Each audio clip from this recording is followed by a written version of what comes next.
Had another great question come up in the Facebook group, Preparing Financially for Divorce, that we run just the other day regarding how you plan for college expenses in the wake of a divorce and what that all looks like. So let's talk a little bit about that. The main thing that you want to make sure you don't hesitate to forget, you don't want to forget this in the divorce, is that both parents, both parties, are equally responsible for sharing the burden of expenses like education or extracurricular activities and so on in the wake of a divorce. It is not just you as maybe the custodial parent or even the breadwinner, for that matter, if you're the one paying support, to be the one solely responsible for it. There are a lot of creative ways that you can get this worked into your agreement. Maybe you're setting aside a certain amount of money every month out of your spouse's support payments or your child support payments towards education. There's a lot of amazing loans that are out there for students to go to college. And let's not get political about the whole student loan situation. The reality is that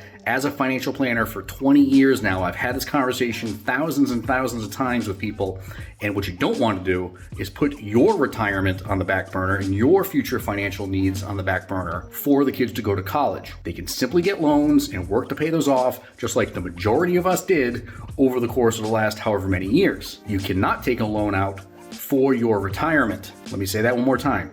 You cannot take a loan out for your retirement. So you need to make sure you're putting your priorities and your financial needs first if there's a debate about whether you're going to save for retirement or for college. Let's get back to the college situation. There are a lot of different ways and creative methods you can do this. I would recommend all of this is drafted and outlined in your divorce agreement, your marital settlement agreement, divorce decree, whatever your state calls it, to ensure that those kids are protected. That's the biggest thing. And a lot of us who paid spousal support and child support want to make sure that that money goes to good use. So having clauses outlined like that in your decree can make sure that that is going to be the case. So don't fret, don't forget that your ex-spouse is also, just as much as you, responsible for covering those costs.